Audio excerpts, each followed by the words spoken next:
محترم سامعین، ہمارے موجودہ دور میں ہمارے مسلمانوں کا جو حال ہے، حال پہ حال ہے۔ ہم مسلمانوں کو فخر اس بات پر ہے کہ ہم اللہ کے چہیتا پیغمبر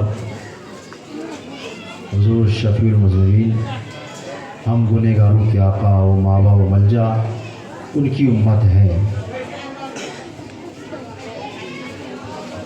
اور یہ وہ نبی ہیں جن کی امتی بننے کے لیے پچھلے انبیاء کے لوگ، ان کے چاہنے والے آپ کی امتی ہونے میں دعا کیا کرتے تھے۔ خود اللہ کے چہیتا پیغمبر حضرت عیسیٰ علیہ السلام بھی یہی دعا کرتے تھے کہ یا اللہ مجھے حضور کی امت میں پیدا فرما۔ الغرض ایک بار اور عقیدت و محبت کے ساتھ درود شریف پڑھے، اللہم صلی علی سیدنا شفیعنا نبینا مولانا محمد معدن الجود والکرم وآلہ الکرام وابنہ الکریم بارک وسلم۔ یہ برسی چہلم کی محفل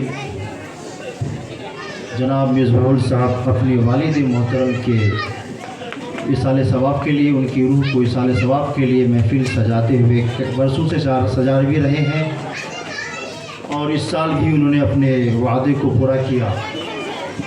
ہم سب طلباء و اساتذہ اور جملہ حاضرین ان کے والد کی مغفرت کے لیے دل کی گہرائی سے دعا کرتے ہیں، اللہ تعالیٰ ان کے تمام گناہوں کو معاف فرمائے، جنت الفردوس میں اعلیٰ سے اعلیٰ مقام عطا فرمائے۔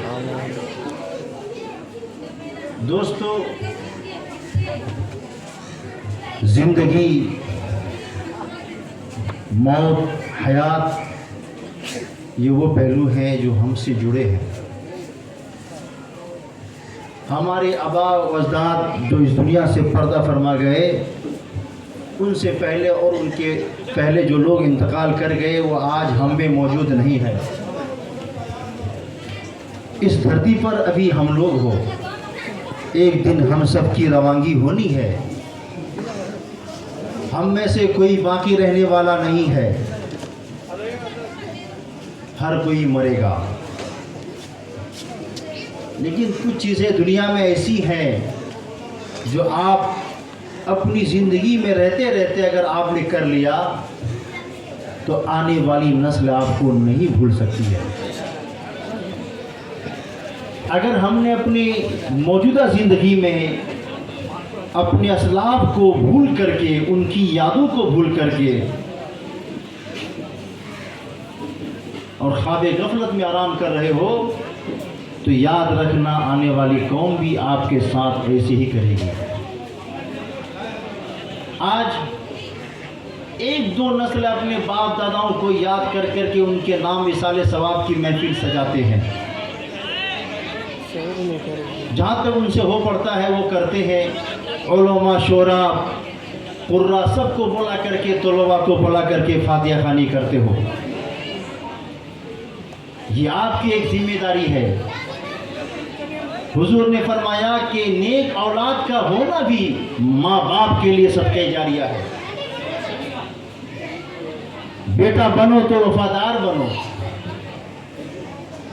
اسلام اس دھرتی پر سب سے یونیکنیس، ورلڈ کا بیسٹ ریلیجن، پوری کائنات کا سب سے بہترین مذہب ہے۔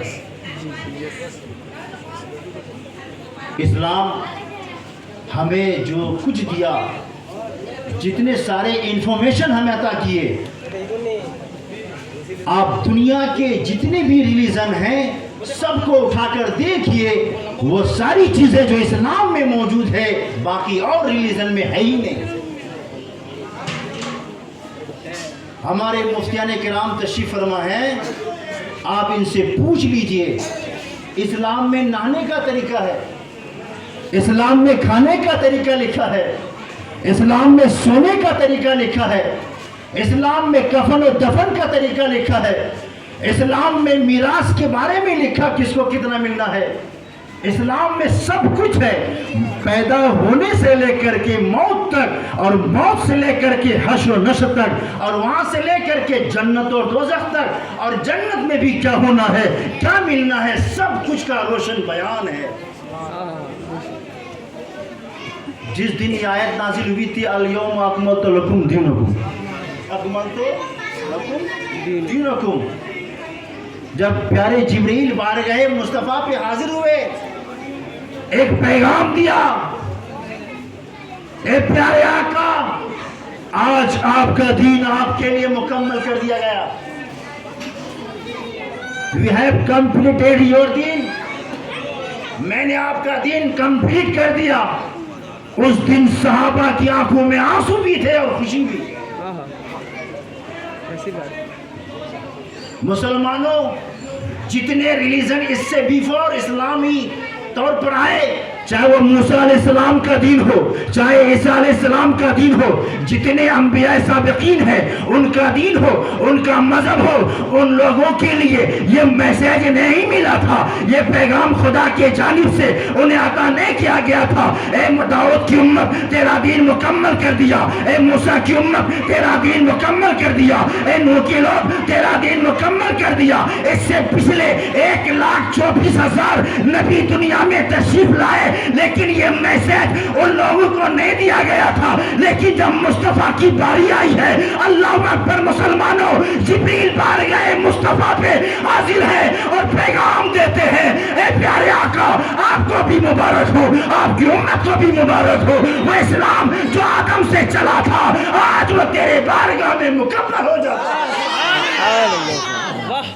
وہ اسلام جو 1,24,313 رسولوں سے چل کر کے آخری پیغمبر حضور جناب محمد رسول اللہ تک پہنچا ہے، وہ اسلام حضور تک مکمل ہو جاتا ہے۔